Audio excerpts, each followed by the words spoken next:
Metodologias ativas no ensino, reflexões sobre narrativas emergentes. E nós convidamos a professora, a doutora Maria do Socorro da Costa Almeida. Vou fazer uma breve apresentação da professora e como nos conhecemos e como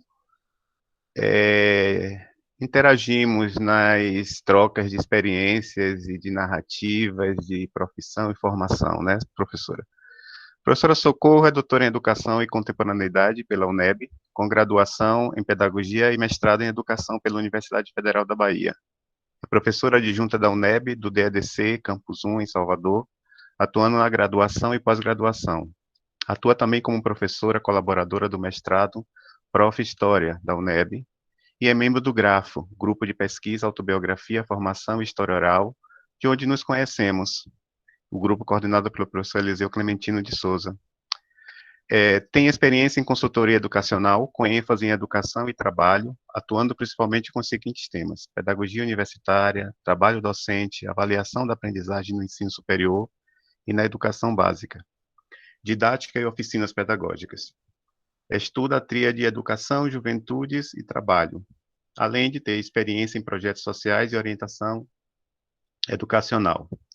Sobre metodologias ativas no ensino, a gente vai saber o que são, quais são, como usar, e confesso que a gente está ansioso por partilhar esses conhecimentos com a professora Maria do Socorro.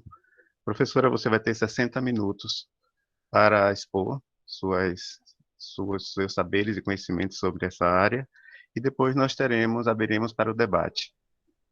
Seja bem-vinda, obrigado pelo aceitar o convite nosso, e esteja em casa conosco.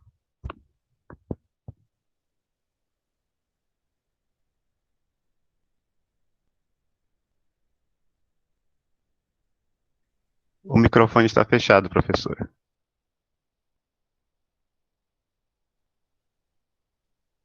Seu microfone está fechado.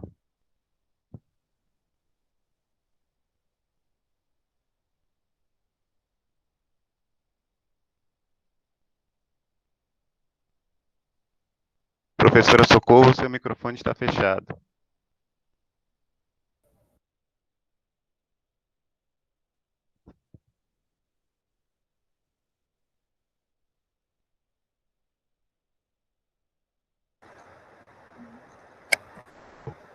Ok.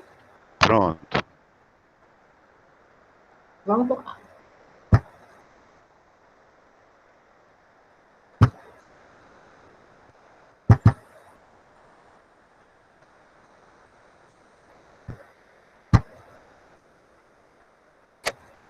Socorro, você em visualizar para ficar a tela exibir. Isso. Ok. Então, gente, boa tarde. Como fui apresentada pelo professor Newton, eu gostaria de agradecê-lo e, sobretudo, a equipe do professor Augusto, no qual eu também fico bastante afim, bastante agradecida por estar aqui com vocês hoje, compartilhando com todo o grupo de Santo Antônio de Jesus, os participantes de outras cidades e de outros estados, alguns recortes dos estudos que estamos realizando no grupo de pesquisa na qual eu participo, chamado Interface. Então, eu tenho o privilégio de ser nutrida por dois grupos de pesquisa. Eu trabalho com narrativa de formação de professores, que é o GRAFO, e o outro grupo de pesquisa chama-se Interface, que estuda a educação básica, o professor da iniciação à formação continuada. Então, nós temos algumas publicações, pesquisas em andamento, pesquisas que foram concluídas, e o convite foi realizado para que nós pudéssemos fazer uma discussão acerca de narrativas emergentes sobre metodologias ativas do ensino. E eu organizei o trabalho em 3 momentos. No primeiro momento, nós vamos tratar de concepções. No segundo momento, dos tensionamentos. Não significa nós abraçarmos a discussão sobre metodologias ativas neste momento histórico que estamos atravessando. E, em um último momento, eu selecionei 3 percursos didáticos de ênfase ativa para compartilhar com vocês os cuidados na condução, na organização. Então, eu espero usar bem os 60 minutos que recebi de forma tão generosa, tá bom? Então, eu sou a professora Socorro, a minha formação foi apresentada agora pelo professor Newton, e, além da formação em educação, eu trabalho também na área de gestão, então, eu fiz o MBA de administração. Então, eu gosto de transitar com aprendizagens em vários espaços formativos. E no trabalho de hoje, nós temos esse primeiro convite, né? Reflexões sobre narrativas emergentes. Então, nós já vamos falar do lugar do investigador. Nós não somos os vendedores da proposta metodologias ativas, nós somos os pesquisadores, ok? Como nós vamos falar de narrativas, vocês vão perceber que a discussão que eu faço tem um repertório e tem um arcabouço teórico. Eu estou já trabalhando aqui com a professora Conceição Passegem, que ela diz que narrar é humano e autobiografar-se é um ato civilizatório. Então, o narrar é como eu conto a realidade, como eu conto minhas relações com o mundo. Para isso, é importante que eu me apresente para vocês. Eu já introduzi essa apresentação quando vocês ouviram Milton Nascimento, com sua voz ímpar, cantando a canção que me representa neste momento, como mulher, como pesquisadora. E ele cantou a canção que ele e Ronaldo Bastos elaboraram como um poema e como melodia. E esses versos, eles vão atravessar a nossa discussão hoje. Quando ele me afeta bastante, como você, ao narrar, você diz de si, então eu estou dizendo de mim para vocês. Eu sou essa mulher que se sente representada neste poema, que diz, ele fala do cais, e aí vocês vão ver a imagem do cais, né? Mas o cais não para prender, o cais para soltar também. Então, ele vai dizer, para quem quer se soltar, invento o cais. Invento mais que a solidão me dá. Invento lua nova a clarear. Invento amor e sei a dor de encontrar. Eu queria ser feliz, invento o mar. Invento em mim um sonhador. Essa professora, sonhadora, pesquisadora, eu me reconheço aqui. Estou contando de mim, estou narrando de mim. Para quem quer me seguir, eu quero mais. Tenho o caminho do que sempre quis.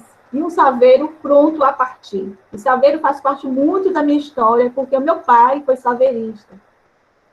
Invento o cais e sei a vez de me lançar. Então, estou aqui acolhendo este convite como educadora que faz o percurso da educação básica ao ensino superior, a vivência de educação de rua, a vivência de professora universitária na graduação e na pós-graduação. E essa minha narrativa, ela vai ser embasada em algumas concepções. Então, várias coisas que nós vamos falar aqui, na medida do possível, eu vou trazendo os autores. E quais são as concepções que nós precisamos considerar quando falamos de narrativa? Eu vou me apoiar na concepção de experiência, que se revela quando o sujeito estabelece relações qualitativas com o mundo. No nosso trabalho, a experiência deriva da mediação do sujeito com e no mundo. E aí nós temos, né, um dos nossos pesquisadores do nosso grupo de trabalho, o professor José Antônio Serrano Castanheda, que ele diz, toda experiência é experiência inacabada. Ele se apoia em John Dewey, no livro A Arte como Experiência. Então, pensar as metodologias ativas, isso alarga a nossa experiência como educadores.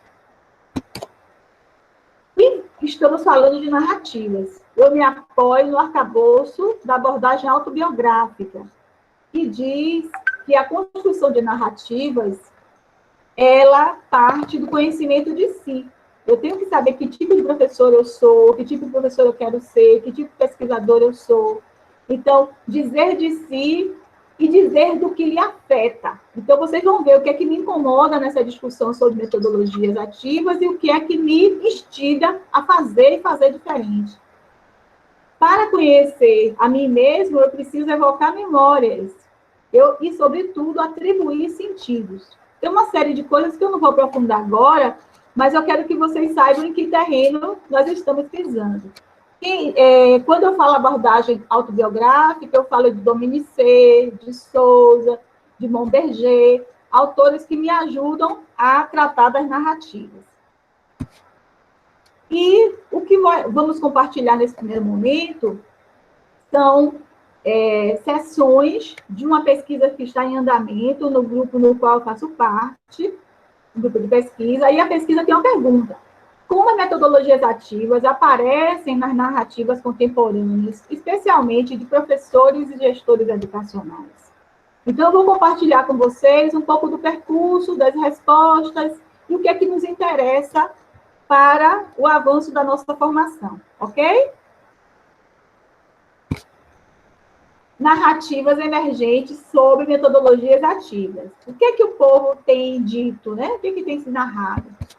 Então, quando falamos sobre metodologias ativas, aí fizemos uma tempestade de ideias, e as narrativas, elas tratam de tecnologias, de soluções de aprendizagens, falam muito de mediação, construção de sentidos, falam de formação do pesquisador, de novos papéis para o professor, para o estudante, de trabalho no contexto digital.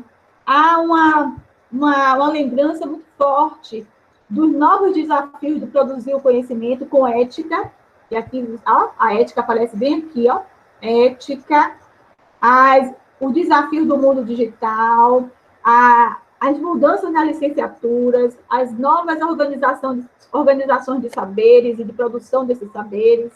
Então, eu acho que essa nuvem aqui de palavras, ela já nos sinaliza, né? Nos alerta, assim, as pessoas estão discutindo sobre isso. Agora, com quais referenciais? Ok? Vocês estão me ouvindo? Está tudo ok? Sim. Ok, muito bem. Vou continuar. Quando os nossos educadores são questionados sobre metodologias ativas, eles fazem referência a um aporte teórico-metodológico que se sustenta nos estudos, sobretudo, das contribuições de Gleiser, né? William Gleiser. Este autor, ele deixou um legado na área de psiquiatria e ele produziu uma chamada teoria das escolhas, que tem base comportamental.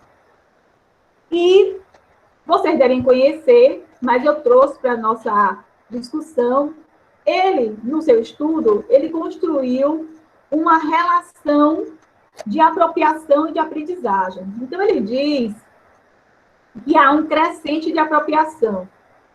Ele diz que quando você lê, você aprende e tem possibilidade de aprender 10% do que você acessou.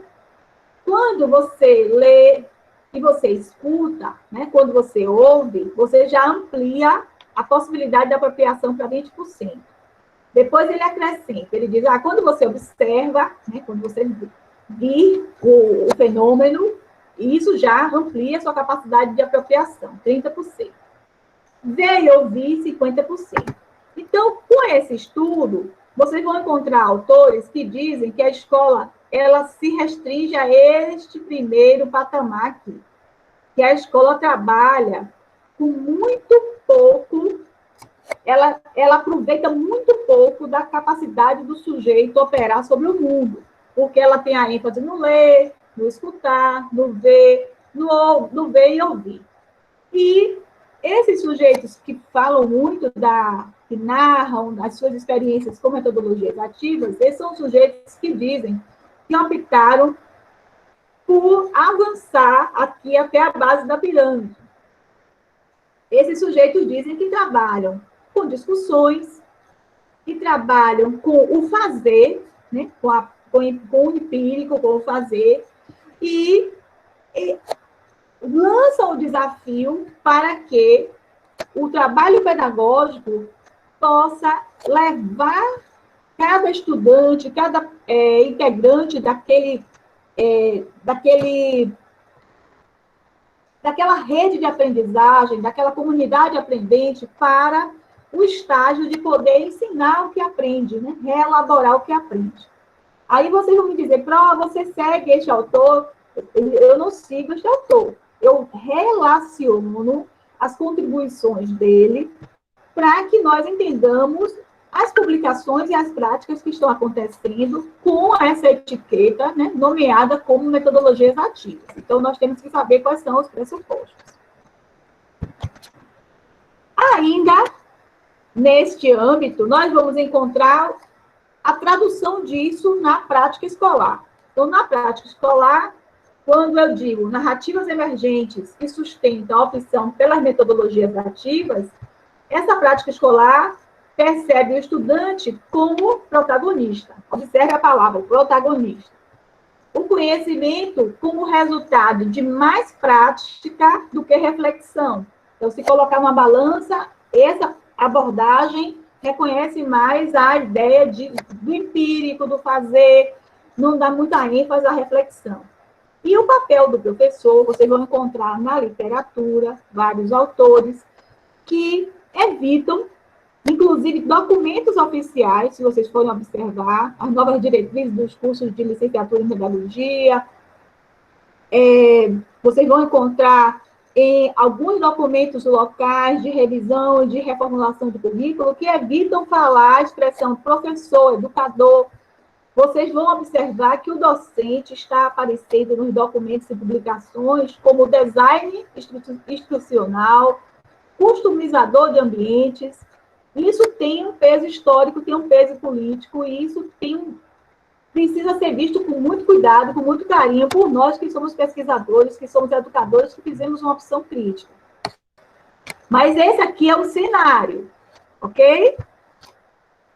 Professora Socorro, você concorda com esse cenário? Eu não tenho que concordar. Esse é um cenário, eu tenho que operar sobre ele nas licenciaturas, com meus grupos de trabalho, nós temos que fazer o tensionamento, ok? E aí, nos nossos grupos de estudo, nós fazemos a pergunta, né? Mas sim, e as teorias de educação? O que elas sinalizam? Porque até o momento eu estou mostrando para vocês as narrativas, né? Como é que isso aparece nas publicações, no trabalho efetivo da educação básica, as escolas privadas, as instituições de ensino superior e as publicações de formação e treinamento de educadores, todos pautados nas metodologias ativas.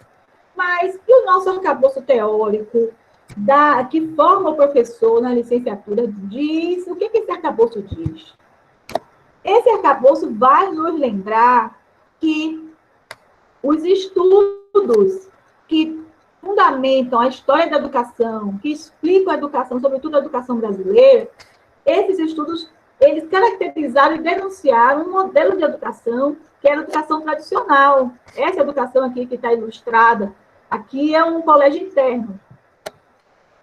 Nesse colégio interno, vocês vão observar, eu uso algumas imagens, o alinhamento, né, não há grupos heterogêneos, são todos meninos, há um alinhamento, todos vestidos do mesmo jeito, é um dormitório, a autoridade é do adulto, eles olham para o chão. Então, esse modelo de escola foi caracterizado e denunciado em obras como Vigiar e Punir, de Michel Foucault, que diz assim, olha, temos uma escola que controla, temos uma escola que dociliza, temos uma escola que segrega. Então, nós temos um arcabouço que nos ajudou a caracterizar a educação tradicional. E a essa caracterização houve uma série de reações. Vamos encontrar na própria obra de Foucault a denúncia sobre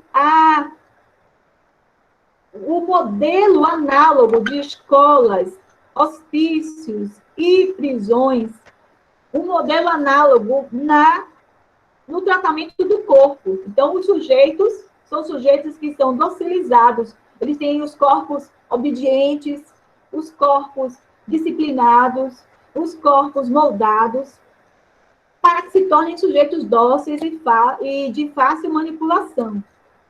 Então, diante desse cenário, é importante a gente sinalizar ainda que no próprio trabalho de Foucault, ele vai usar o desenho da engenharia prisional de Bertin, que criou o panóptico de Bertin, como uma alegoria do disciplinamento. Então, ele vai dizer assim, olha, as escolas estão funcionando análogas a esse modelo. Você tem salas na escola, no presídio você tem celas.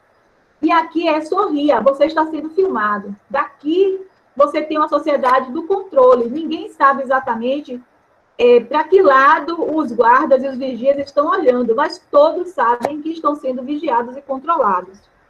Diante desse cenário, vocês vão encontrar autores que dizem não queremos a escola tradicional. Essa escola dociliza. Essa escola nos anula. Nós queremos algo que possibilite a liberdade. E temos educadores e temos teóricos que falaram do ensino com liberdade, do ensino de formativa. Aí eu trouxe aqui, eu sempre trabalho com os alunos, alguns representantes de outra concepção de educação. Então, essa concepção, nós não precisamos estar no dia, ou metodologias ativas, ou educação para o controle. Porque nós temos um arcabouço de contribuições importantíssimas. Aqui nós temos autores que, em suas perspectivas, contribuíram para se pensar a educação de forma ativa, pedagogias ativas. Nós temos Rousseau com o Emílio, que fala da educação naturalista, educação natural, que você acompanha o menino ingressando na natureza, acompanhando, fazendo as aulas passeios, observando a natureza. Então, ele vai trabalhar com essa ideia de educação que você aprende com o ambiente, você se integra com o ambiente. Vamos encontrar o trabalho de Claparede, que vai falar sobre o corpo. Então, esse sujeito que aprende é um sujeito que é sensorial. Então, ele tem um corpo que aprende, um corpo que se expressa. Ele corre, ele nada, ele dança, ele cria expressões inusitadas, inovadoras. Aqui nós vamos trabalhar muito hoje com John Dewey, que foi o professor de Anísio Teixeira, que tem muito a ver conosco. John Dewey vai falar da educação pela experiência. Então, ele vai fazer todo o investimento na psicologia e falar do desenvolvimento, falar do sujeito que cria, do sujeito que opera, que trabalha. E isso se torna plausível na pedagogia de Anísio Teixeira, quando ele cria a Escola Parque, quando ele cria o UNB, que a arquitetura é a arquitetura que tem espaços de convivência, que tem o anfiteatro, que tem a padaria, que tem as oficinas, um lugar de fazer juntos, de fazer colaborativamente, de romper com a lógica do isolacionismo, romper com a lógica da competição, da melhor nota, do controle para envergonhar, para constranger. Vamos encontrar também contribuições contemporâneas, como de Perrenot, que fala de uma pedagogia ativa para a construção de competências, e também é importante falar de Philippe Merrier, que fala de uma aprendizagem a partir de questões socialmente vivas. Logo, nós temos assim, um leque de contribuições que afetam a educação e que nos ajudam a dar um alicerce à compreensão sobre pedagogias ativas. Então, o nosso fazer não precisa ser um fazer meramente tecnicista. Nós temos repertório para fundamentar nossas práticas. E Situando, eu gosto muito de fazer um percurso que eu relembro, né, que nós temos matrizes pedagógicas que expressaram, à sua maneira, um diálogo ou um tensionamento com a emergência de uma pedagogia ativa. Então, a tradicional, ela bate de frente, ela não quer pedagogia ativa, ela é centrada no professor. Então, é uma matriz pedagógica que não opera com os referenciais das pedagogias ativas. Mas já a escola novista, representada por Anísio Teixeira, a Luiz de Azevedo, Álvaro de Azevedo e sobretudo, John Dewey, nós vamos trabalhar com a pedagogia ativa de educação integral. Você ficar manhã e tarde na escola, você se alimentar na escola, fazer apresentações teatrais, criar roteiros, então viver a escola como lugar de vivência, de experiência, de ambiente. Então, a escola novista já opera bastante com a pedagogia ativa. Vamos encontrar a matriz libertadora, freiriana, que fala de uma pedagogia contextualizada socialmente, e ela é ativa, uma ativa de engajamento sociopolítico. Já vamos encontrar uma outra matriz, que é a tecnicista, que é uma matriz que nos preocupa bastante, porque ela tinha uma linguagem aparentemente focada no ativismo, na prática, no empírico, só que destituída do compromisso com o desenvolvimento, a experiência e a contextualização social. Então, é importante que nós, como pesquisadores, possamos fazer sempre um caminho reflexivo. Né? Assim, em que momentos a discussão sobre pedagogias ativas foi suscitado, né? Em resposta a que indagações, em resposta a que necessidades sociais. Aqui dá um debate grande, viu, gente? Vamos lá. Bom, aí já vimos um percurso, né, que caracterizou a educação tradicional, que mostra as pontes que temos que atravessar para construir outras possibilidades. E aqui nós já vamos fazer um pouco de problematização. Na contemporaneidade, hoje, em tempos pandêmicos, problematizando a pesquisa. Quando tratamos de metodologias ativas, o que as narrativas dizem e o que elas omitem? As narrativas emergentes carecem de abordagem ou conexão com as implicações sócio-históricas da educação. Então, o que nós observamos? Nas falas dos sujeitos, nas publicações. Então, nós temos o quê? Grandes grupos corporativos que estão publicando muito sobre pedagogias ativas, como são livros, sites e aplicativos que são soluções mágicas, soluções imediatas. Percebemos que há um cancelamento de discussões acerca de contextualização, então são palavras que não aparecem e muito pouca abordagem nesse sentido. Duas palavras que também estão caindo em desuso nos textos associados a metodologias ativas: cidadania e criticidade. Se fala no ensino como se você, dominando uma estratégia, você pudesse neutralizar as relações de poder, as subjetividades e garantir a aprendizagem. Então, como se a aprendizagem estivesse deslocada e descolada do sujeito como um todo. Outra coisa que some nessas abordagens sobre metodologias ativas, que está, assim, digamos assim, secundarizado, é a discussão sobre desigualdades sociais. Parece que a aula para o menino que está assistindo de forma remota pode ser a mesma aula para o menino que não tem nem acesso a essa forma remota. Então, você não leva em conta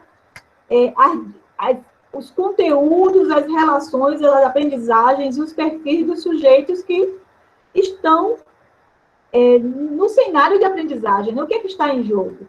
Outro aspecto extremamente silenciado na discussão sobre metodologias ativas são as relações culturais e as relações étnico-raciais, que não são nem mencionadas.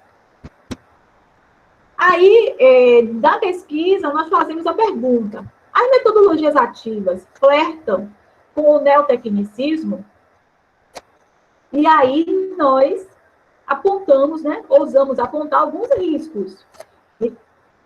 Como há uma atração muito grande do professor, do seu papel original, de professor intelectual orgânico, de professor que tem uma responsabilidade, uma autonomia frente ao trabalho pedagógico, e ele agora é um sujeito que segue algumas estratégias e coloca em prática essas estratégias, há um risco muito grande de um neotecnicismo se inserir de forma muito sutil, de forma muito sagaz, de forma bastante pouco... É uma forma ardilosa de fazer uma venda. Eles falam muito assim, uma entrega. Entrega uma solução, subtraindo o papel do professor e colocando no lugar desse professor gerentes de ensino. Então, quais são os riscos? O risco de um ativismo alienante. Então, você está fazendo, eu estou fazendo, meus alunos estão fazendo, então deve estar bom. A ênfase cognitivista, então, o foco é na aprendizagem, e há uma tentativa de neutralizar diferenças individuais e sociais. Há uma supervalorização do ocupacionismo docente. Então, se subtrai do discurso o tempo do professor estudar, o tempo do professor planejar, o tempo do professor fazer projetos. Outra tendência fortíssima é o aplicacionismo pedagógico. Então, deu certo em Camaçari, então você leva para São Luís do Maranhão, aí você leva para Salvador. Esse aplicacionismo sem considerar necessidades e diferenças de cada público. Outro risco muito grande é o silenciamento do caráter político e crítico do ato pedagógico. Então, Paulo Freire já disse que o ato pedagógico não é neutro. Então, nós sabemos do risco de se buscar essa maquiagem, esse exercício pirotécnico sem trabalhar a experiência, sem trabalhar a essência.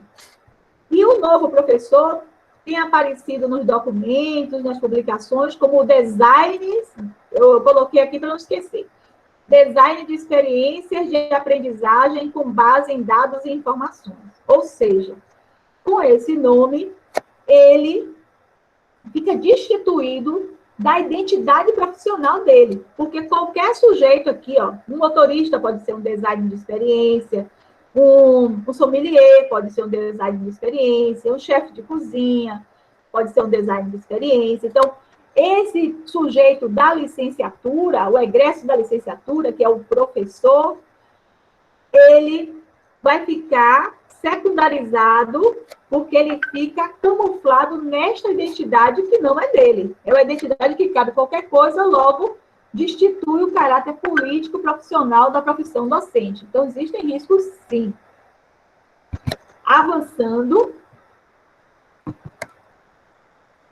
encontramos também várias perguntas, né? Os professores perguntam: metodologias ativas, elas representam conteúdo ou forma? E aí, a pergunta aparece aqui não para ser respondida, mas nós vamos problematizar. Metodologias ativas nesse cenário é conteúdo ou forma?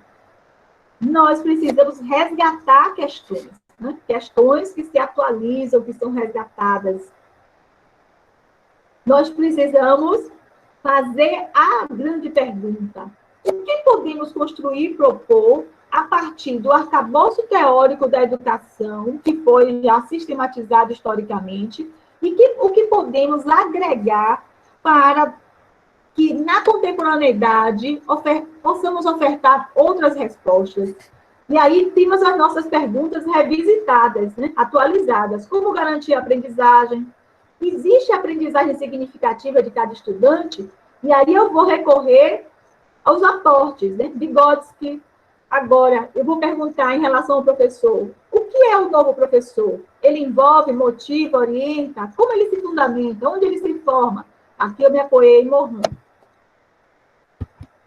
Bom, se eu vou falar do trabalho pedagógico, eu tenho que, mais uma vez, depois de apoiado nos autores, eu preciso me alicerçar nos pressupostos teóricos.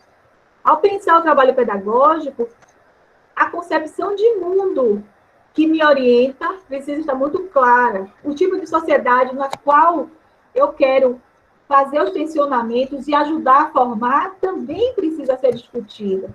Os sujeitos que estão operando essas mudanças, né, que tipo de compromisso social?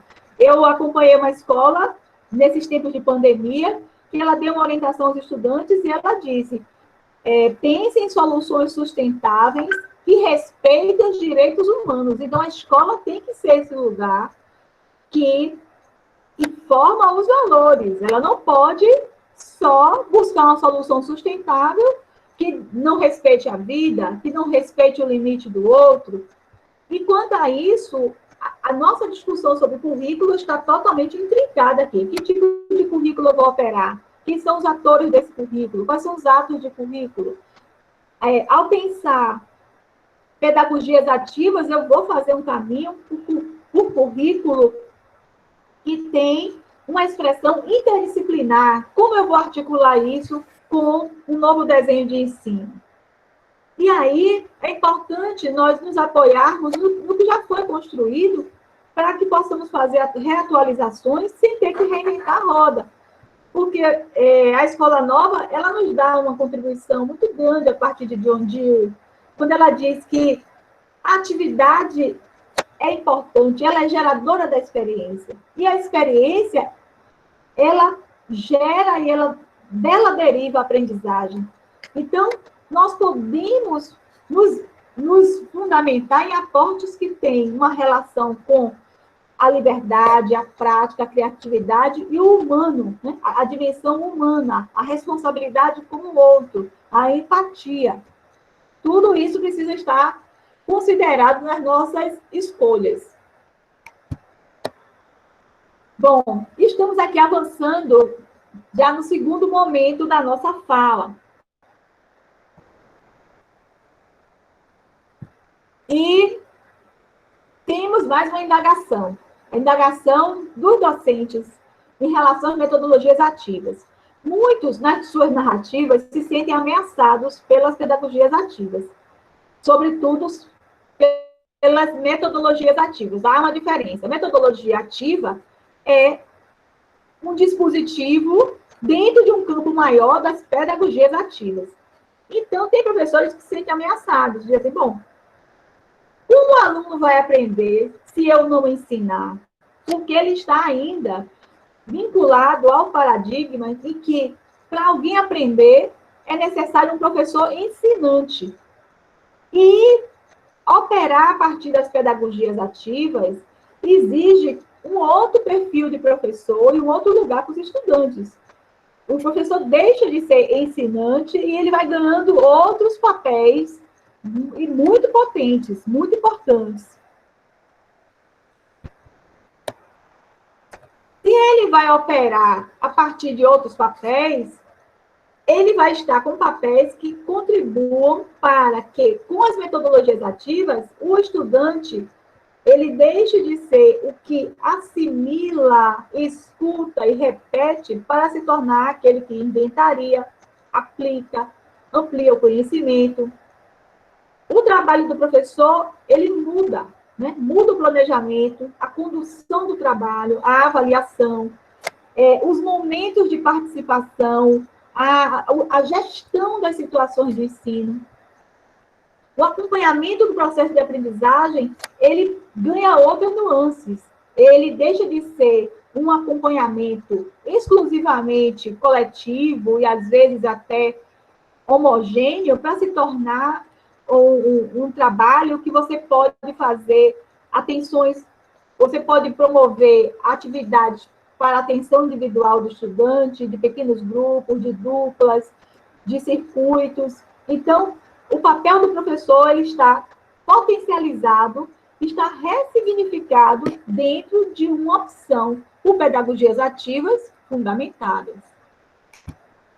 Bom, e aí nós temos várias perguntas. Uma delas é, o que pode, né, derivar do ensino com metodologias ativas? Então, além daqueles riscos, tem coisa boa. Então, tem os riscos, se eu assumir de forma alienante o processo, mas se eu aproveitar os dispositivos que as metodologias emergentes estão sinalizando, eu tenho possibilidade de fazer entregas muito interessantes.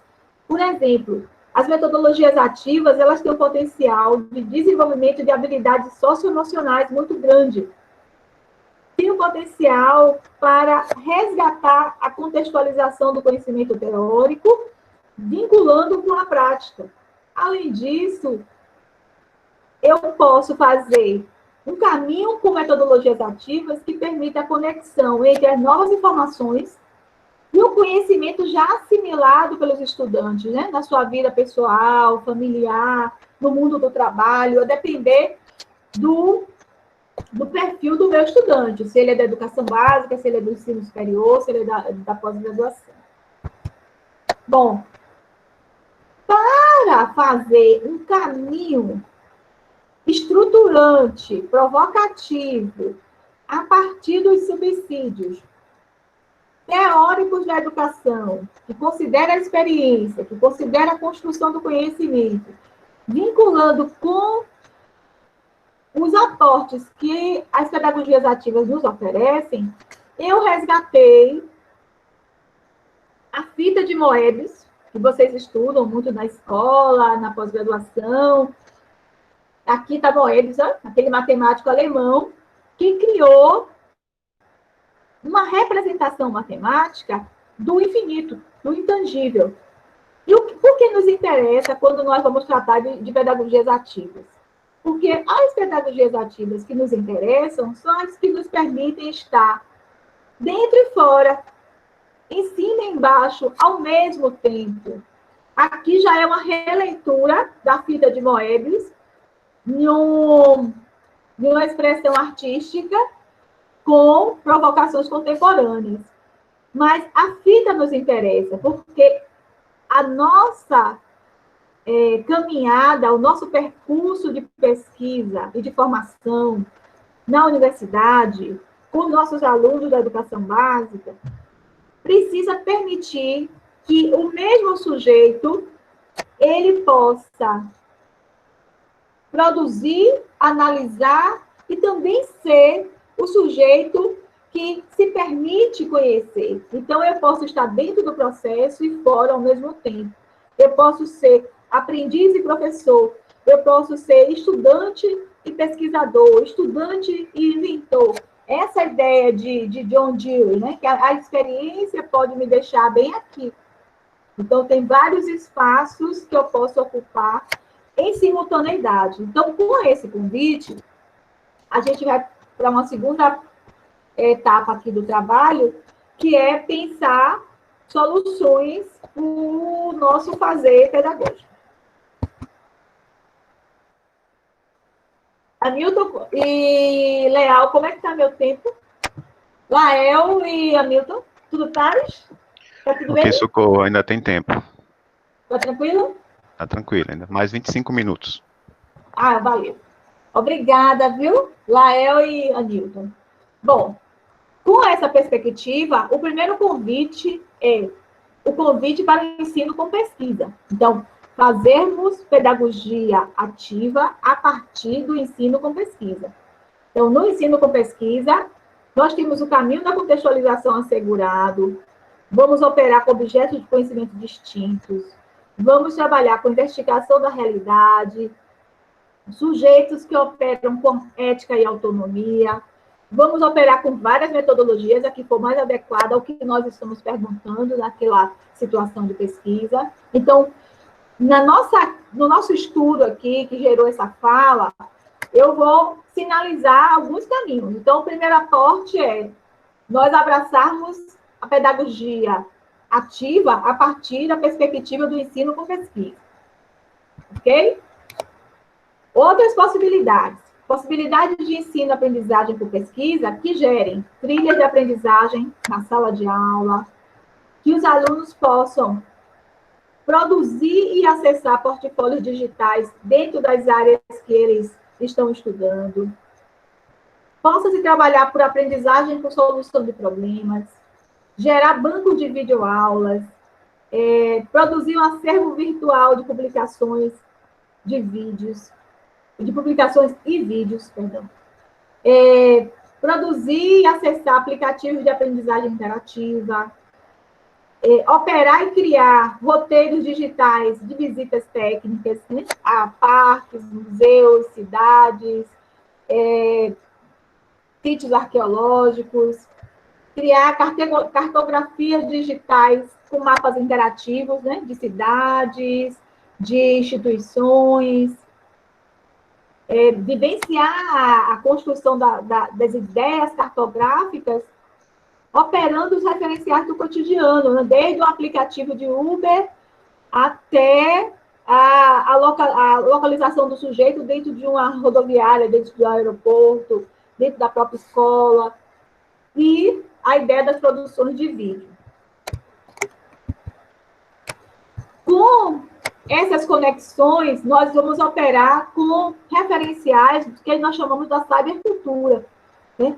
A cultura que opera com várias linguagens, com várias tecnologias, e que tem uma cultura de pertencimento online, de criação, de autoria, de múltiplas existências. Então, eu tenho uma existência de inserção social, como mulher, profissional, mãe, namorada, várias identidades, e eu tenho uma identidade profissional online, uma identidade também de quem produz, de quem escolhe um texto, de quem navega. A forma de navegar, a forma de fazer escolhas, traça o meu perfil. Então, e vocês sabem que o algoritmo está aí para nos dizer isso, né? Se você entra na rede e você procura o preço de uma calça jeans, aí você começa a achar, e aí começa a ser achado também. Então, na rede você acha o que você procurou e você também começa a ser localizado por quem quer vender calça jeans ou quem vendeu aquela solução que você buscou. Aí, dito isso, eu reuni aqui algumas manifestações da educação disruptiva. Então, como essa cybercultura vai nos ajudar a operar na minha sala de aula? E aí eu me apoiei em Moran, quando ele fala da educação que desejamos, novos desafios e como chegar lá. A educação disruptiva. Eu não vou explicar todos, mas eu selecionei alguns aqui desse nosso mapa conceitual, imagético, para tratar com vocês ainda nessa fala. Então, nós observamos que nós temos a pesquisa, ela mantém, a pesquisa apareceu aqui, as aprendizagens, a colaboração, a experimentação. Só que todas essas provocações vão acontecer em outros contextos, contexto de sala de aula híbrida, vão operar por projetos, desenvolvimento de mapas de empatia, depende de interconexões. A gente vai fazer, daqui a pouco eu vou mostrar para vocês uma experiência de storytelling, a necessidade de interação, a mediação é resgatada, é ressignificada, tem os processos de gamificação que são muito importantes, os alunos aprendem com jogos, com desafios, com jogos que podem ser no ambiente virtual, no ambiente digital, mas também tem os jogos, quando nós voltarmos para o presencial, tem jogos presenciais, tem jogos em ambientes remotos, e tem como tornar a nossa experiência uma experiência lúdica, de provocação, de pensamento, que nos desafia a construir fases de aprendizagem. Você fica desafiado a mudar de uma fase para outra, dentro de determinado estudo. Logo, isso vai envolver percursos, tecnologias diferentes, e, claro, afeta quem? Os sujeitos da escola, que estão sendo na educação disruptiva, que é essa que não pode acontecer de forma linear, como nós vimos naquelas primeiras imagens, né, daquela sala, aquele dormitório com todos os estudantes em pé e alinhados e totalmente com postura homogênea. Nós vamos trabalhar agora numa lógica de colaboração. E essa lógica de colaboração é muito vivenciada também nas experiências que estão acontecendo nas escolas e universidades, importada dos startups e dos grupos que desenvolvem a cultura maker. Então, assim, o saber fazer. Então, os estudantes que estão produzindo suas soluções em impressoras 3D, criando soluções baratas a partir de uso interdisciplinar de conceitos de experimentado em grandes campos científicos. Então, essa cultura maker muito nos interessa também. Então, esse olhar aqui mostra que nós podemos fazer uma aproximação em relação às pedagogias ativas, pensando produções muito interessantes, movimentos muito interessantes que podem tornar nossa sala de aula, nossa cultura de pesquisa, nossa relação didática muito mais enriquecida. E aí, há uma pergunta muito forte que nós não temos resposta ainda,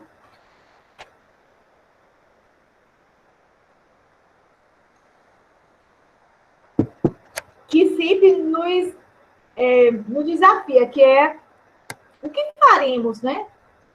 Faremos educação remota em tempos de pandemia?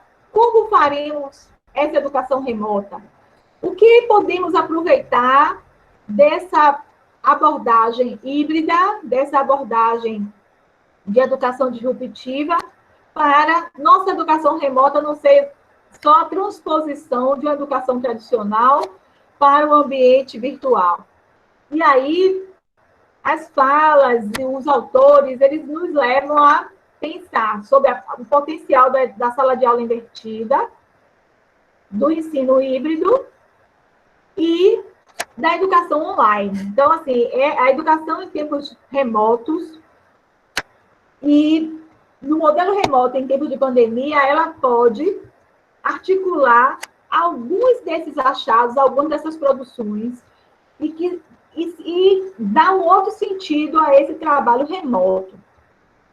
Aí eu fiz aqui, eu juntei aqui as coisas que mais apareceram como indagações e, ao mesmo tempo, como possibilidades.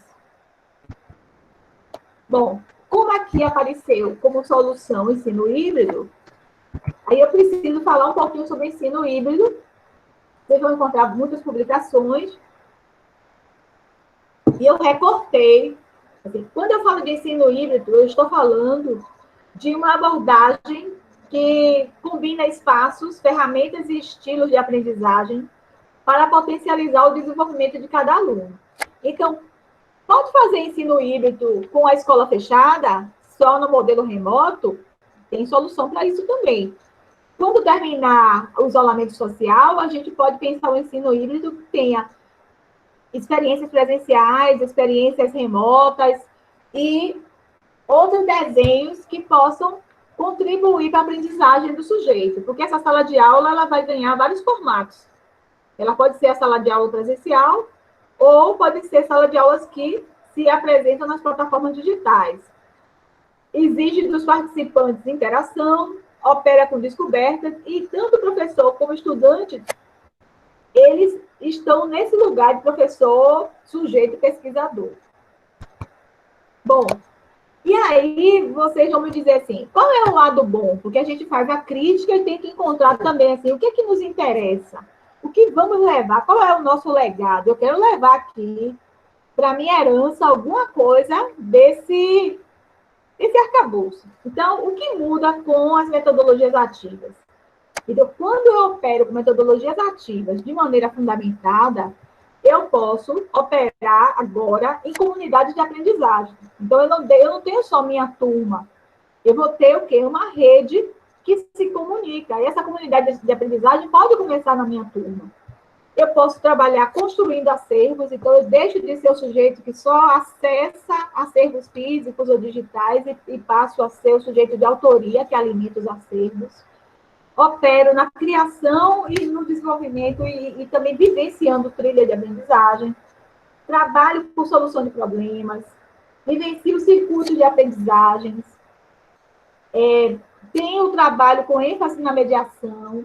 E vai ser muito importante a gente lembrar que, com essa mudança, a escolha por uma avaliação formativa vai ser quase que inerente. Você precisa de uma avaliação formativa porque agora você trabalha com percurso. E no percurso você está acompanhando etapas, estágios. Aqui também, além da construção de acervos, eu gosto muito de acrescentar os estudos de caso. Né? Você pode pensar em casos e desenvolver generalizações se for necessário, se for possível. Se não for possível, o caso, ele tem em si o seu recorte e ele é rico em singularidade. Bom, agora nós estamos entrando na terceira etapa da nossa fala. Eu trouxe alguns exemplos de situações de ensino com o uso de pedagogias ativas, com a ênfase contextualizada, e eu quero compartilhar com vocês para que vocês percebam assim, como é que a gente pode... Eu já fiz essas coisas, então, saber se vocês já fizeram, se vocês curtem. Então, o primeiro exemplo é um exemplo de circuito. Aí vocês vão me dizer, isso é uma novidade? Não, não é uma novidade. Vocês vão encontrar publicações da década de 70 falando sobre GVGO, sobre trabalho em equipe, sobre circuito de aprendizagem com outras consignas. Agora, o que é que muda? Muda a nossa atualização conceitual. Nós temos outros referenciais de mundo, outros propósitos de aprendizagem e queremos outros resultados. E, sobretudo, afetar o que tem de humano nessas relações. Então, quando nós pensamos em circuito, aqui eu estou trazendo um circuito que aconteceu na licenciatura em Geografia. Então, o ponto de partida foi um estudo preliminar sobre a construção de paisagens urbanas. O que é que nós fazemos? Nós temos um grupo, e esse grupo, nesse trabalho, foi presencial, mas a gente consegue fazer também em plataformas, a gente consegue fazer isso em ambientes virtuais. Nós pensamos um encontro, pelo menos com 3 aulas, e nós temos as unidades, ou estandes, ou espaços de aprendizagem. Nesses espaços de aprendizagem, ou estandes, em cada um desses espaços tem um desafio diferente. E a ideia é que cada equipe, aí o professor vai distribuir os estudantes, né, em equipe de 5, 4 componentes, e cada equipe vai trabalhar aquela temática. Então, houve um ponto de partida, o professor já falou sobre essa temática, os alunos já acessaram esse conteúdo, e agora, nessa aula de circuito, eles vão ter o primeiro momento, eles vão passar por todas as etapas. Então, todos vão passar pelos 5 estandes ou pelos 5 desafios. 5 desafios. Então, aqui tem um exemplo que a gente já praticou, colocou em prática e fez uma avaliação muito positiva. Os estudantes leram sobre o assunto no primeiro grupo, e aí 20 minutos depois eles trocam e vão para o desafio 2, que é consultar em sites especializados que foram recomendados pelo professor, aspectos que foram sinalizados e foram destacados aqui na leitura. Aí passam para o desafio 3, que seria o desafio da cultura maker, que é o desafio do fazer, então representar com desenhos, com colagens, pode depender do grupo, né? Se for um grupo que tenha tablet, que tenha notebook, pode fazer essa produção, a equipe pode fazer a produção dentro de determinado software, né? Dentro do Canvas, escolher um dispositivo e trabalhar, ou pode fazer também, quando a gente já fez também na educação básica, e os adolescentes fizeram os desenhos nas folhas A3, usaram lápis coloridos e foram deixando suas impressões, colaram, porque nessa mesa aqui tem material, tem tesoura, tem lápis, tem hidrocor, tem régua, tem papel A3, tem papel colorido, então eles trabalham aqui um pouco e passam para o novo estande com o novo desafio. Aqui eles já vão fazer um outro exercício de linguagem. Ó. Aqui foi leitura, aqui foi pesquisa, aqui foi produção, aqui eles vão escrever. Então, o professor vai deixar que a mesa aqui está forrada com algumas perguntas e eles têm que lembrar ou problematizar ou deixar as dúvidas sobre o que eles estão estudando acerca dos achados sobre a construção do urbano. E aí temos mais um desafio aqui, que seria montar um infográfico, que eles também vão ter acesso, tem os softwares específicos que eles podem montar infográfico, inclusive o Canvas, que eu gosto muito, montar infográficos ou maquetes, ou portfólios. Então, pode fazer um portfólio da turma, que cada um que chegue aqui acrescente as suas contribuições, referenciais, arraste uma imagem. Bom, fazendo o circuito se cumprir, nós vamos aqui para a avaliação formativa. A proposição é que seja roda de conversa ou a exposição dos produtos que ficaram organizados, ficaram reunidos em cada um dos estandes, né? Cada uma dessas mesas que eles circularam. Então, aqui é uma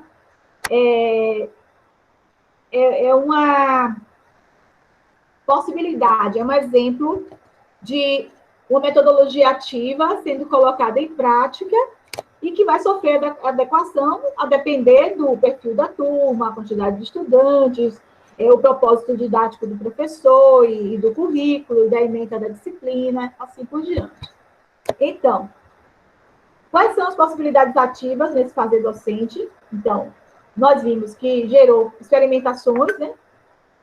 Depois que cada grupo depois cada grupo pode fazer uma síntese, né? E alimentar uma página da NET, ou da faculdade, ou da turma, ou da escola. Na rotação das estações, nós vimos que, numa aula só, o estudante foi exposto a vários desafios, né? Leituras, jogos, análises. Então, já estamos trabalhando aí com a perspectiva da experiência e da aprendizagem em construção. Então, já tem um componente da aprendizagem com a interação social prevista por Vygotsky. Em relação a isso, eu queria destacar também algumas vantagens. Então, o circuito sendo desenvolvido com esse percurso, com essas orientações, com esses cuidados, ele tem algumas vantagens. Então, temos a vantagem de usar uma aula com uma gestão do tempo muito interessante, na qual os estudantes tenham eles saem daquela condição de passividade que nós criticamos lá na educação tradicional, e eles são agentes o tempo inteiro, são sujeitos o tempo inteiro. Em algum momento, eles conseguem viver duas experiências, aprendizagem individualizada e aprendizagem colaborativa, porque o professor está circulando entre os grupos e vai tirando as dúvidas e vai fazendo provocações, apresentando questões potentes. Há a vivência de várias possibilidades de investigação e experimentação numa só aula. Você trabalha os sentidos, né? A escuta, o tato, a audição. Pode ser desenvolvido em todas as áreas, em trabalhos interdisciplinares. E o estudante, ele ganha bastante, né? Ele fica enriquecido de oportunidades, porque ele vai fazer todo o percurso de forma orientada e imediata. Bom, temos agora o exemplo 2.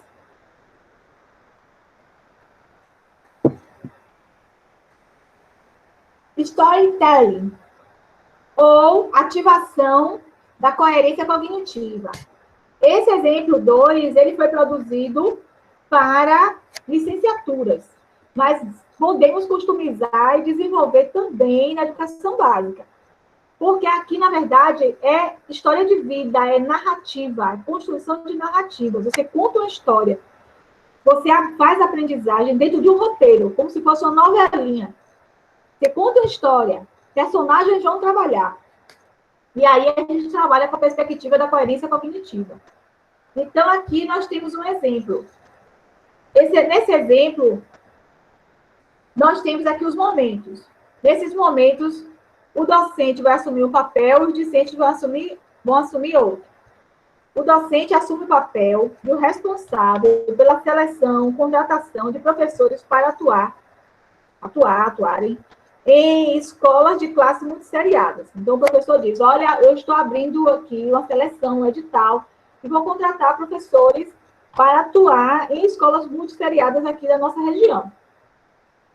E aí, os discentes, eles vão percorrer uma trilha formativa para participar de todas as etapas desse certame, desse concurso, desse processo. Então, eles estão dentro de um processo que eles têm papéis. Eles estão dentro de uma história. Para fazer isso, os estudantes vão precisar conhecer o perfil dessas escolas, quais são as áreas, se é multisseriada, quais são as séries que estão integradas, quais são os conteúdos que eles podem abordar, como eles vão avaliar. Todas essas respostas, elas estão dentro do combo do processo que eles estão inseridos. Quais são as produções potenciais? Ou seja, o que é que pode derivar desse estudo? Construção de narrativas engajadas sobre o perfil do licenciado em tempos pandêmicos, ou seja, o estudante é colocado diante da realidade. Então, assim, eu vou me formar em licenciatura em letras, licenciatura em história, licenciatura em geografia, licenciatura em pedagogia, e vou trabalhar numa classe multisseriada. Isso não está nos manuais. Como é que eu já me preparo no âmbito da licenciatura para respeitar esse lugar, para elaborar novos conteúdos, para pensar outras soluções, para pensar objetos de conhecimento que sejam pertinentes com a necessidade daquele grupo? E aí, além de construir narrativas engajadas, nós vamos trabalhar com mapas mentais, sequências didáticas interdisciplinares, porque o processo só fecha, a culminância só se dá quando os estudantes vão apresentar as suas soluções. Assim, o que é que eu proponho desse lugar de quem quer e pode e está enfrentando desafios de atuar com esses saberes científicos que se tornam saberes didáticos no âmbito de uma classe multisseriada. E aí ainda tenho que situar, essa classe multisseriada está no campo ou na sede? É no ambiente urbano ou no ambiente rural? Então, eu preciso caracterizar quais são os perfis, as demandas, a faixa etária. Então, tudo isso faz parte, digamos assim, das entregas que os estudantes vão constituir, seja a partir das sequências didáticas, a partir de outras soluções que o professor possa orientar. Geralmente, um percurso como esse dura mais ou menos 8 encontros. Então, nós teríamos, assim, 2 meses para desenvolver esse percurso e ele está totalmente fundamentado em uma cultura de pedagogia ativa. Ainda tem mais exemplos, viu, gente? Espera aí. Eu trouxe um exemplo de sala de aula invertida, que eu gosto muito, e esse exemplo ele pode ser desenvolvido tanto no contexto presencial ou no contexto remoto. Então, essa sala de aula invertida, ela especifica bastante o papel do docente e o papel do estudante, né?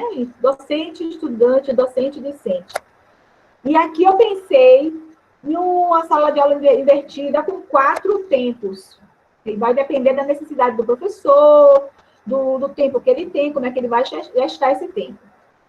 Vocês vão perceber que eu já sinalizo em quais tempos a gente pode fazer umas pausas de sistematização e avaliação. E a gente vai também ressignificar o lugar da avaliação. Ela vai acompanhando o processo, né? Ela vai junto. Então, no primeiro momento, o docente faz uma recomendação. Observe, antes do estudo acontecer na sala, por isso que ela é invertida. O estudante recebe, ou presencialmente, ou no modo remoto, ele vai receber os insumos para o estudo. Então, você tem uma temática para estudar. Você vai estudar sobre trabalho, você vai estudar sobre biomas do Nordeste. Então, você, como professor, vai apresentar referenciais teóricos, sites, imagens, links. Então, os estudantes recebem com antecedência insumos para que eles estudem e recebem as orientações sobre como estudar. Então, essa primeira etapa é totalmente autônoma. O estudante faz ou sozinho ou em rede. E ele faz pesquisa onde os professores recomendaram, pesquisa nos acervos, né? Leituras, anotações, esquemas, infográficos. Eles pesquisam e produzem. Por enquanto, eles estão fazendo a partir dessa orientação preliminar. E aí tem o segundo momento, que é o momento com o professor.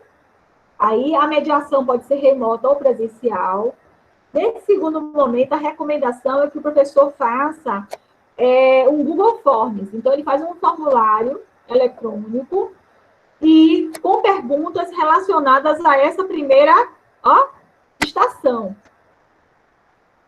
E aí ele disponibiliza o link. Os estudantes respondem essas questões, e o professor vai ter um banco de dados e vai perceber quais são as questões que os alunos têm mais dificuldade, inclusive questões de múltipla escolha e questões abertas. Os alunos distorcem a compreensão, não conseguem responder, então o professor vai montar um banco de dados, inclusive de dados com estatísticas, sobre quais são as reais necessidades dos seus estudantes. E aí agora, ele vai montar aulas, planejar aulas, organizar aulas, para atender ao que foi evidenciado aqui. Então, vai desenvolver situações didáticas direcionadas às necessidades e fragilidades de compreensão do grupo. E aí o grupo vivencia encontros mediados. Nesses encontros, ou remoto ou presencial, os alunos fazem as perguntas, o professor já traz outros elementos, outros exemplos, casos, situação-problema, um jogo, para que aquela dificuldade seja enfrentada e os estudantes possam avançar na compreensão. E aí, temos o quarto momento, que aqui é o quarto momento clássico, que é o momento de sistematização. O professor vai comparar, né, o que eles apresentaram aqui, nesse estágio 2, com o que eles sabem agora. Orientação e sistematização e avaliação. Isso aqui é a atribuição do docente.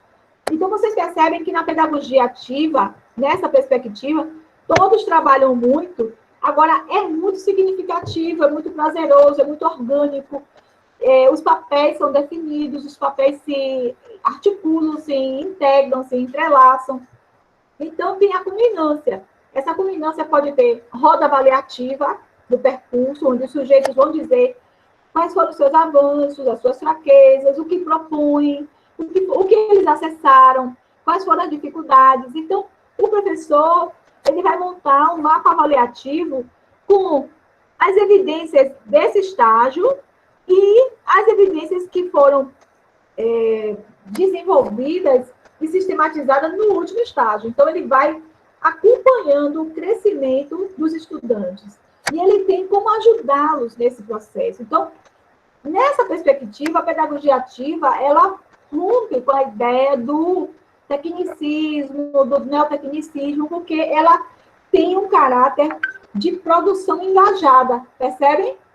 Então, assim, eu fiz um recorte de alguns exemplos e já vou caminhando para fazer a sistematização da nossa fala.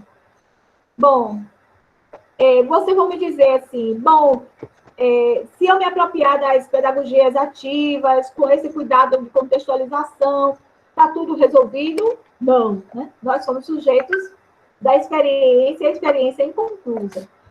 Qual é o devir? Né? O que está sinalizado para nós? Está sinalizado para nós a ideia das pedagogias insurgentes.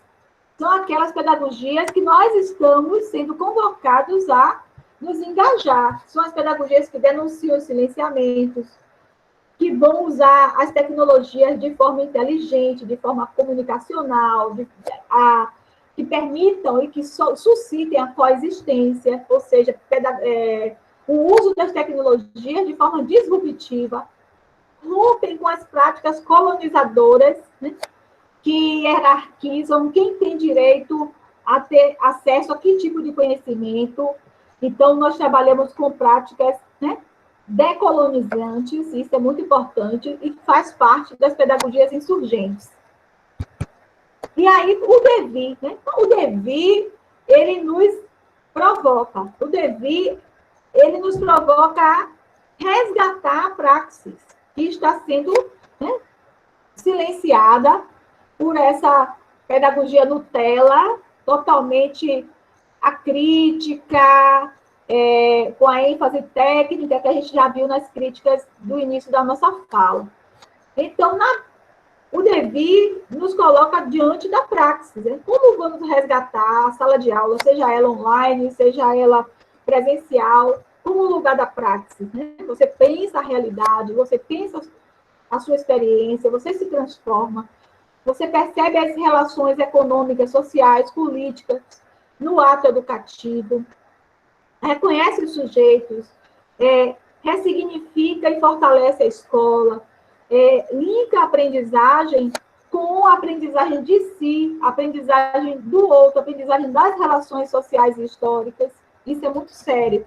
E nós vamos precisar de várias gerações para fazer isso, e fazer com.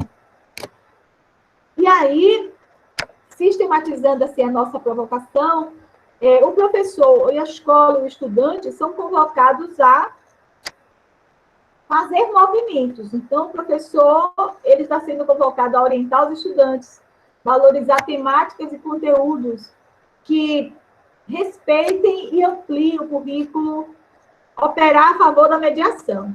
A escola, ela volta a ser contexto de criação, espaço de aprendizagens, mas também cenários de contradições. Então, essa história da escola neutra, da escola, né, sem posição histórico-política, isso não existe. A escola tem um lugar, a escola forma mentalidades, a escola ela tem um lugar do humano, isso é inegociável. O lugar da preservação da vida, o lugar da criticidade.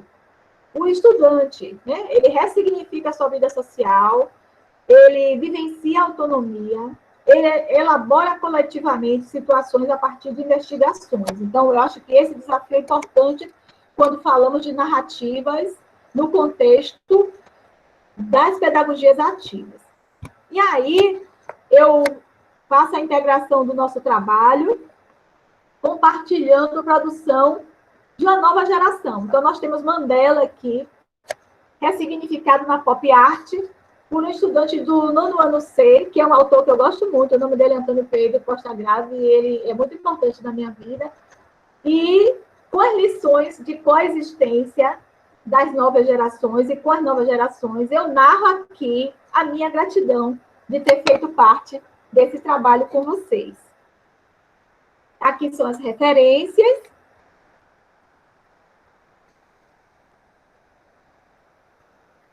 E eu me coloco à disposição para ouvir o meu mediador. Ok, Socorro. Muito obrigado pelas suas considerações. A gente teve uma tarde, está tendo uma tarde bastante fecunda em termos de conhecimento. Eu mesmo tinha interesse em conhecer essas metodologias ativas, já tinha ouvido falar, mas você trouxe esse conhecimento para a gente.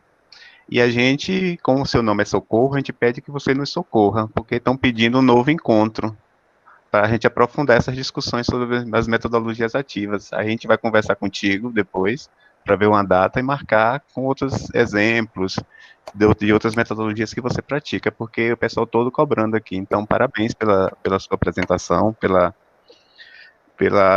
o tema que você trouxe, que é bastante instigante mesmo na educação. Antes da gente iniciar as questões, gostaria de registrar a presença de professores do colegiado de Geografia do DCH Campus 5, como também de outros professores do campus, da UNEB, do DCH Campus 5 e de outros campos, também como de outras instituições do Brasil, e também do nosso diretor do campus, professor João Evangelista. Socorro, primeiro eles pedem se você poderia compartilhar esses slides com eles. Aí a gente veria como fazer isso, ou disponibilizar seu e-mail para que eles entrem em contato contigo, viu? Então, eu coloco meu e-mail, assim, os slides eu posso passar para a Lael. E meu e-mail eu posso colocar aqui no chat, não é isso? Isso. Aí a gente tem algumas questões, que alguns já destacaram, deixa eu ver algumas que eu já selecionei aqui, que a gente observa que essas metodologias ativas, elas vão muito naquela questão de não da escola passar desse ensino conteudista, da relação vertical professor-aluno para uma relação mais horizontal, né? Onde a autonomia, a reflexão, a criatividade, a inventividade e a contextualização faça propiciar experiências de aprendizagem. Com isso, a gente vai assumir novos papéis no ensinar e no aprender. Aí tem, professor Augusto, ele destaca uma questão, como pensarmos os tensionamentos entre os ritmos e autonomias individuais e aprendizagem colaborativa nas metodologias ativas. A gente podia fazer um bloco de 3 questões, não é isso? Então tá, Augusto... Como pensarmos os tensionamentos entre os ritmos e autonomias individuais e aprendizagem colaborativa nas metodologias ativas. Reginaldo Araújo pergunta, como as metodologias ativas podem ser utilizadas nas aulas no atual contexto de ensino remoto? E Partira pergunta, como as metodologias ativas podem ser utilizadas na escola básica, ou seja, escola pública básica?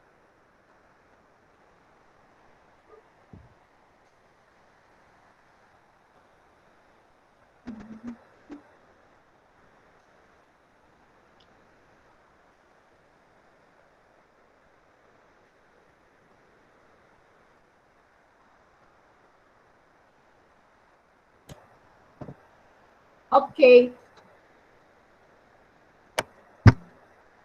Deixa eu só te falar uma coisa, Nilton. Eu vou fazer a resposta, vou problematizar. Para mim, não aparece o chat. Peça aí a Leal para me ensinar. Lael, você pode orientar aqui a professora, por favor? Eu posso. Tá precisando de quê, professora? Lael. Oi, Lael, Oi. Tudo bom? Tudo indo. Antes de fazer aqui as considerações com o professor Nilton, como eu faço para acessar o chat? Você está no computador ou no celular? No computador. Pronto. Vamos lá. Do ladinho aí, não tem... Em cima, na sua tela em cima, não tem um bonequinho marcando 179? Tem. Clica do lado dele, que tem um balãozinho. O balão, eu cliquei, ele não abre para mim, não. Pronto. O balão vai ter 2 abas, pessoas e chat. Você clica em chat. Cliquei.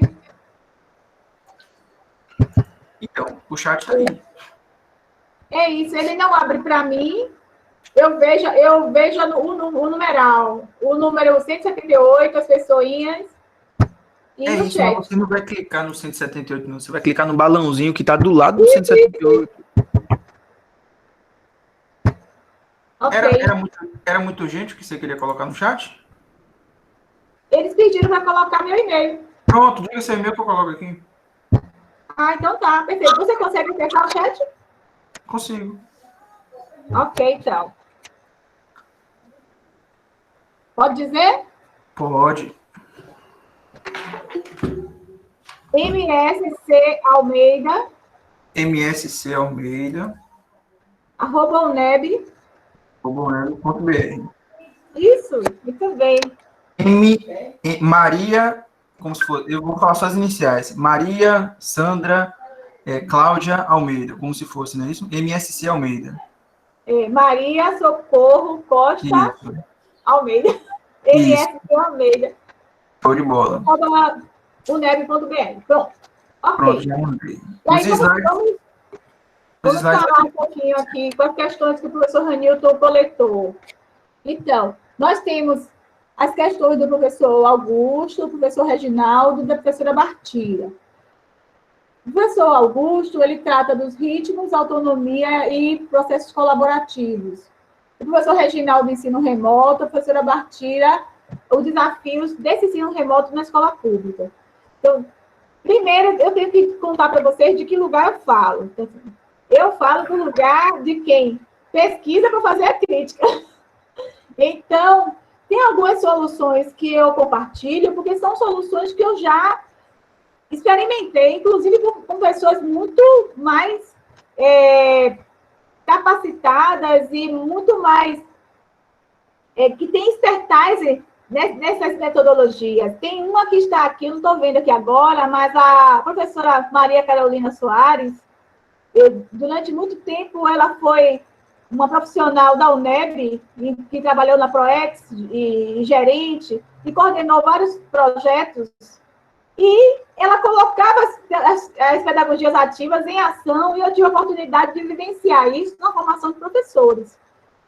As outras eu estudo, desenvolvo na minha sala, na graduação e na pós-graduação, e acompanho meus alunos de estágio. Então, assim, quando eu falo de gamificação, eu não sou a maga da TI, sabe? Eu sou a professora que acompanha os projetos, as sequências na escola pública com as adaptações necessárias para que o estudante possa vivenciar sequências didáticas pautadas em gamificação.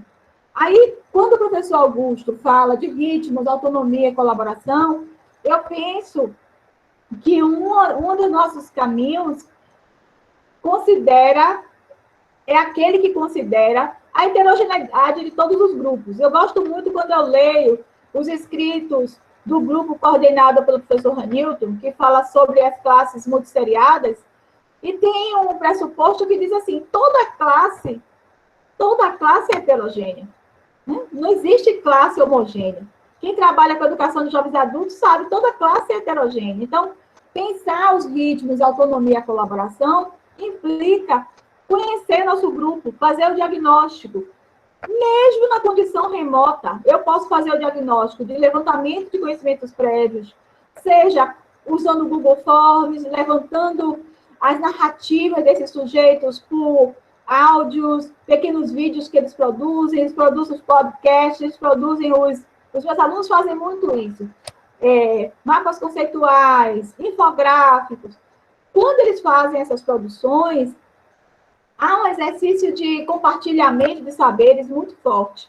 E o nosso papel de professores, tudo isso que eu fui aprendendo pela demanda.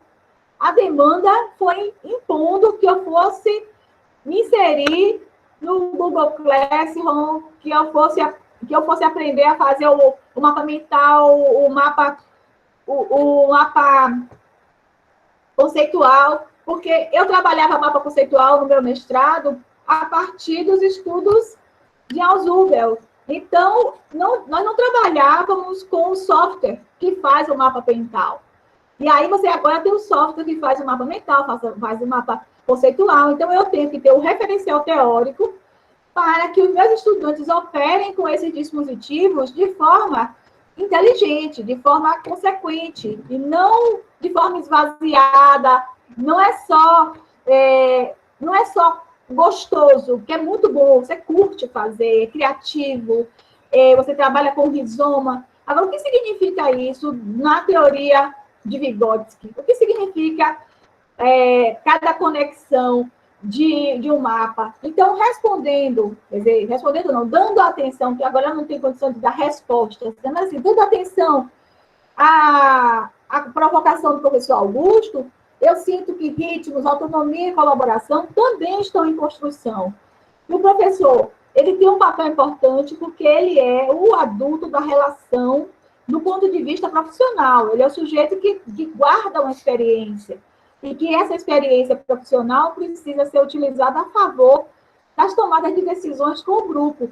Então, se eu, professora, percebo que tem um grupo que tem boa autonomia com leitura, que tem boa autonomia de uso de de sites de aprendizagem, de acesso à informação, eu exploro esses talentos e dou outros desafios que eles possam desenvolver fazendo juntos. Eu já passei por isso. Então, assim, eu já recebi turmas que os sujeitos eram brilhantes talentos individuais.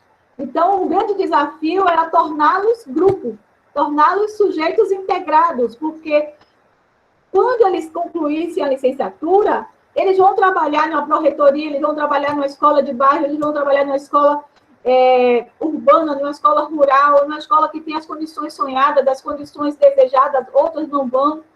Então, ele não vai escolher a equipe, ele vai crescer com a equipe que ele receber. Então, tem grupos que o grande desafio é a gente ensinar a trabalhar junto, é a gente colocar desafio que eles só possam apresentar em dupla, em trio, construir um resultado e compartilhar a autoria. Vemos que nos grupos de pesquisa não tem mais um artigo escrito por Hamilton.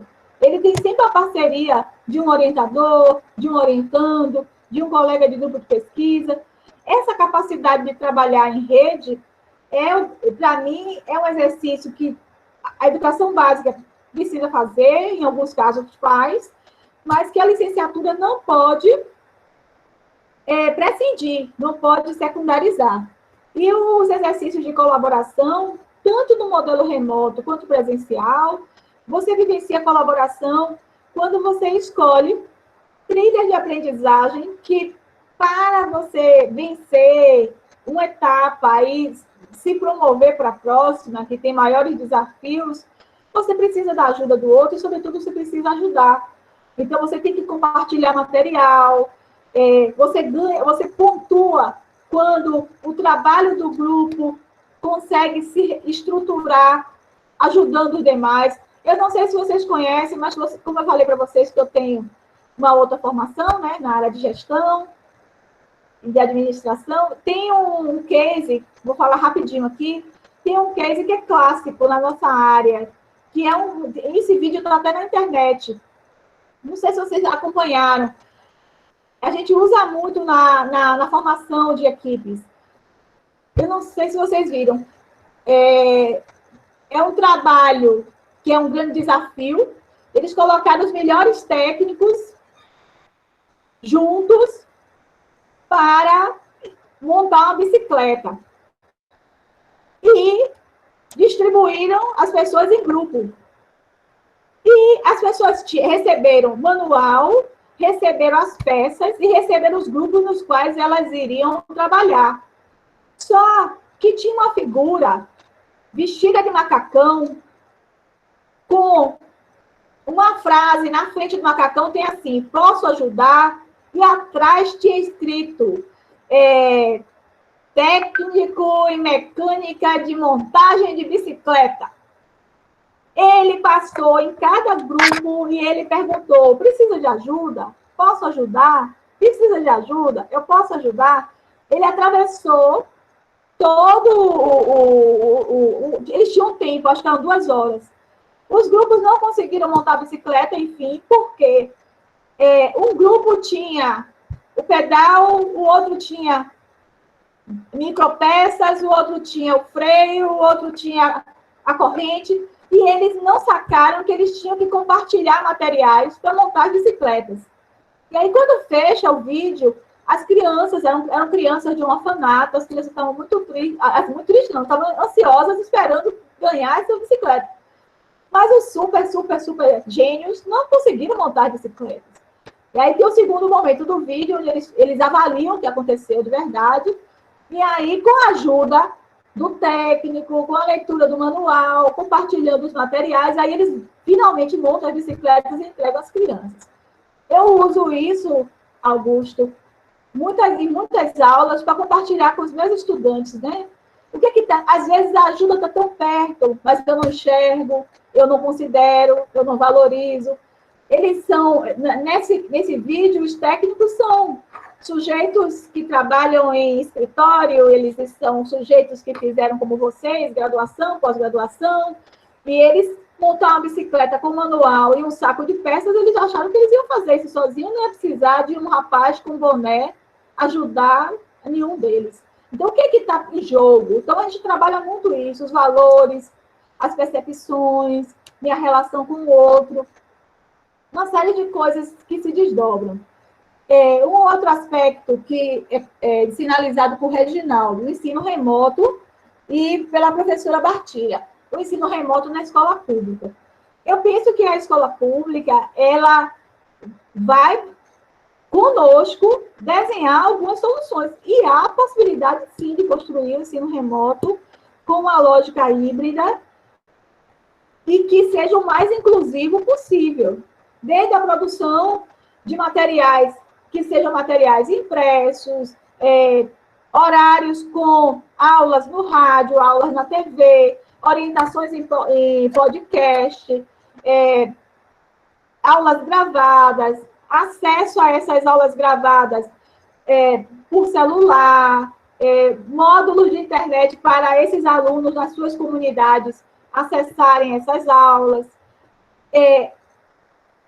filmar aulas, inclusive nos laboratórios das escolas, para que as crianças possam acessar aulas e fazer a crítica, ensinar, acessar, orientar essas crianças ou esses sujeitos a acessarem bancos de experiências, depois fazer o roteiro de discussão dessas experiências, orientá-los para modificar resultados e acrescentar. Então, assim, tem uma dimensão que é a dimensão do político, social, histórico, institucional, que precisa, primeiro, garantir as vidas, garantir a inclusão. Agora, ao lado disso, tem o nosso desafio de desenhar soluções para uma realidade que nunca foi experimentada. Nós vamos ser, no futuro, estudados nos livros virtuais, nos sites, nos dispositivos virtuais do futuro, com uma geração que enfrentou a pandemia. E, claro, nós não vamos dar respostas para um tempo pandêmico com os argumentos e os artefatos e as estratégias de um tempo pré-pandêmico, que já não estava muito bom, vocês sabem disso, né?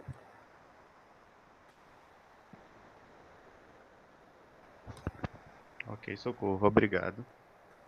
Temos mais duas questões. Estou aqui para ajudar. Se precisar, é só chamar. Uma questão de Tiago Nogueira. Como as metodologias ativas, elas podem contribuir para a educação inclusiva e especial? E outra pergunta do professor Augusto, que diz o seguinte.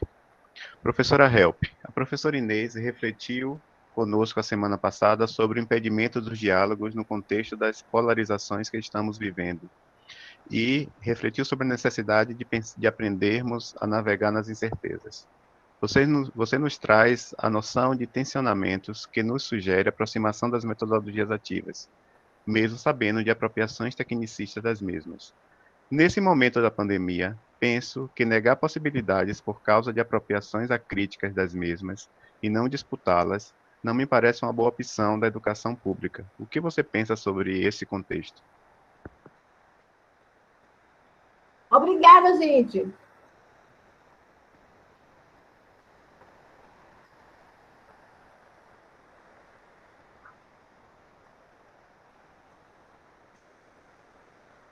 Oi, Tiago. Sua pergunta é muito apropriada, necessária, pertinente.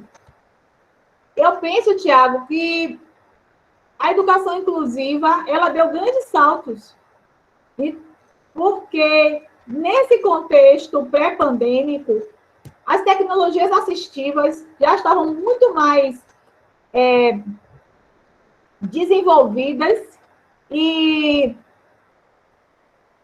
experimentadas em contextos escolares, em contextos da universidade, do que as outras que sofriam um preconceito que nós sabemos que tem as motivações. Eu mostrei aí, né, que tem as razões do preconceito que o discurso e as práticas de metodologia ativa ele sofre.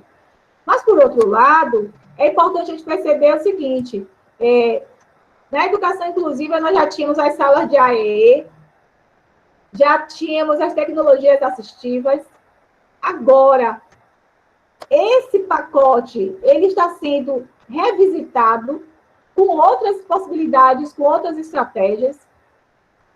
E, com certeza, temos que ter muito cuidado para que, em um momento de tanta exclusão, os sujeitos, que são pessoas com deficiência, não fiquem duplamente excluídos. Então, sua lembrança é importantíssima.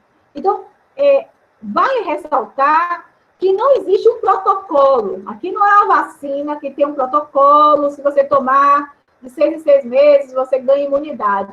Nós somos sujeitos da pesquisa. E como sujeitos da pesquisa, nós somos afetados por narrativas e práticas. Algumas são muito interessantes, algumas realmente revigoram nossa sala de aula, elas dão um outro sentido, elas mostram camadas do processo de aprendizagem que nós desconhecemos. Se eu tivesse tempo, eu ia mostrar para vocês, assim, eu tenho um repertório de autores, de artistas, de lugares, que eu montei como um acervo pessoal de indicação dos meus alunos. Assim, por exemplo, eu não conhecia a Projota. Eu me apaixonei por Linique a partir dos meus alunos. E fui conhecer outros repertórios e vi a convergência desses autores com os autores que eu vinha recomendando. E vi também a superação e outras provocações que a nossa formação não alcançava. Então, eu penso que a formação docente, ela está em xeque, mas ela está num labirinto necessário, um labirinto possível. Nós temos que buscar o fio de Ariadne e atravessar esse labirinto para sairmos mais fortes. E aí a pergunta de Augusto, ela me alcança. Eu acho que a forma como eu organizei a fala indica um pouco isso. Eu mostro para vocês o cenário, mostro que já se pensava a educação e que já se tinha teóricos, produções, registros e práticas muito contundentes e efetivas que foram superadas, que foram criticadas, mas que deixaram que sementes marcaram gerações. Então, quando eu me debruço pela emergência das pedagogias ativas, eu vou me debruçar com professora pesquisadora. Então, eu não sou uma design instrucional, eu não quero aquelas etiquetas, eu não sou youtuber, eu sou uma profissional da educação, professora, licenciada, e me reconheço nesse espaço de formação docente como um espaço que tem que ser plástico, elástico, que precisa ter criticidade, ampliações, aprofundamentos. Então, não existe justificativa social, histórica, nem epistemológica para nós desconsiderarmos estratégias, soluções que vão fortalecer o trabalho pedagógico e vão considerar o estudante dessa geração, que é o nativo digital, mesmo que ele seja o desprovido digital, ele é nativo digital. Ele pode não ser o proprietário do celular, mas ele opera com os jogos, com as interfaces, ele usa as soluções, os dispositivos que aquele ambiente favorece.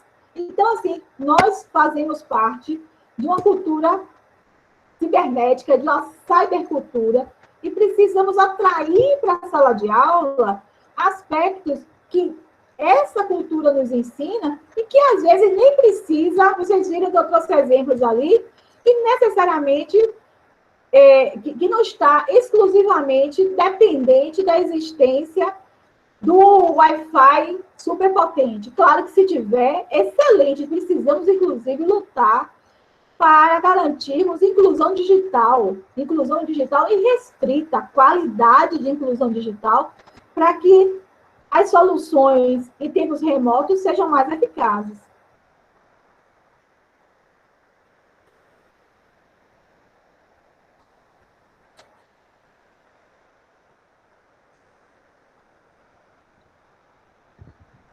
Ok, professora. Muito obrigado mais uma vez pelas colocações. Nós não temos mais perguntas, mas sim elogios e solicitações para um novo encontro, onde você aprofunde com essas metodologias ativas, com mais exemplos, com mais discussões e aprofundamentos. Ok? Eu fico muito lisonjeada, muito honrada de estar perto de vocês. Vocês são uma referência para mim. E se você sinalizar quais são os pontos que merecem aprofundamento, eu organizo e lhe encaminho, viu, Newton? Pronto, o grupo de estágio de prática vai se reunir e a gente entra em contato contigo, certo? E aí a gente indica quais aprofundamentos a gente deseja.